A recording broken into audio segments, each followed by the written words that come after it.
So, you've been practicing thought transmission.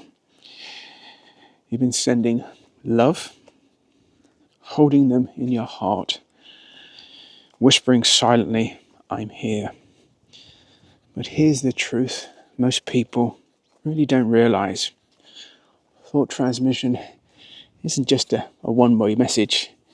The moment you open your heart and tune into them, you're also opening yourself up to receiving. And that raises a powerful question. How do you know when what you're feeling is you and when it's actually them? And I think that's what we're going to explore today. Basically 5 subtle ways, but powerful signs that you're not just broadcasting into the void, but also receiving their energy, their thoughts, their presence right back to you. Let's set the stage, shall we? Thought transmission is not a monologue. It's a dialogue beneath the noise. When you send love, you're not pushing words into the empty space. You're tuning into a shared field, what Carl Jung would have called the collective unconscious. Jung himself said there are undeniable cases of telepathy, that one psyche can act on another without the senses. So sometimes what you think is a random thought or emotion, it's not random at all. It's a signal you're picking up, not one you're actually creating. And the more steady and peaceful you become inside yourself, the easier it is to tell the difference. So let's go through each sign one by one. That's sign number 1. Emotional shifts, sudden ones. You ever been out going about your day, cooking, working, walking, when suddenly, out of nowhere, you're hit with a wave of tenderness, or maybe a pang of longing, a rush of warmth, even tears. I know I felt a lot of those, without any thought that built up to it too. That's often them. It feels like a drop-in, not like something your mind spun up. When someone you're bonded with is thinking or feeling strongly about you, that resonance can land directly in your emotional body. There was a time I hadn't thought about someone in days. I was fully focused on a project. Suddenly my chest tightened and tears did well up, with no apparent reason. Later, I did find out that they'd been struggling that same afternoon. That taught me sometimes the heart is a receiver, not just a sender. Sign 2. Random thoughts that don't match your mood. You're busy, you're not looping onto them, you're just living your life.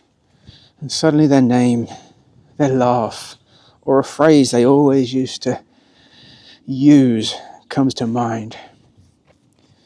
That's not obsession. That's intrusion of resonance, especially if it feels really light and gentle, almost like it brushes across your awareness, like spider webs brushing across your face right now. I remember once being in a conversation with a friend who, when actually suddenly, clear as day, I heard my SP's voice in my head saying a line they often used to say to me. It was so random, so vivid. I laughed. That same night, they reached out. It wasn't forced, it was received. So, sign 3, dreams, they're the best ones. They feel like visits. I had one last night. It was amazing. Not every dream actually means something though. Some are just the brain processing, but occasionally a dream does feel different. You wake up and it feels like they were really there. The dream carries a an emotional residue, tenderness, an ache, peace. And that lingers long after you wake. And those dreams that you remember, they're the important ones. And remember throughout the day as well. Jung himself documented dreams, that carried information about distant people and events. Dreams, they can be doorways for transmission. Because when the conscious mind is quiet, the subconscious mind is wide open. So if you dream of them and wake up feeling like that wasn't just fantasy, lean into it, trust it. And don't get stuck in the literal plot of the dream. Instead, ask yourself, what's the feeling this dream left me with? That feeling is the real message. Sign 4. A mirrored inner dialogue. Sometimes, when the mind is calm, you might hear their voice. Not in a way that feels like imagination or daydreaming, but in a way that feels spontaneous. For example, you think of reaching out, and in your inner space, you hear their tone saying, "Not now." Or you're feeling lonely, and you suddenly hear their voice say, "I miss you." It's like catching a whisper across the field. Once, during a meditation, I clearly heard them laugh. It was the exact way they speak, softness. It wasn't me replaying a memory. It felt external, like it arrived. And afterwards, my chest filled with warmth, as if they'd spoken right to me. That's reception, not projection. And lastly, sign 5, physical or sensory resonance. The body is the most accurate receiver once you understand it.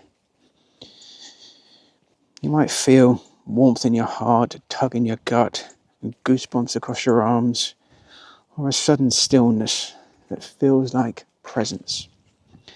Especially if it comes right as their image or name crosses your mind.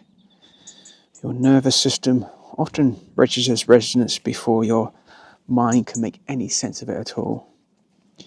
I'll never forget once feeling a literal glow in my chest the exact moment their name popped in my phone later. That alignment showed me.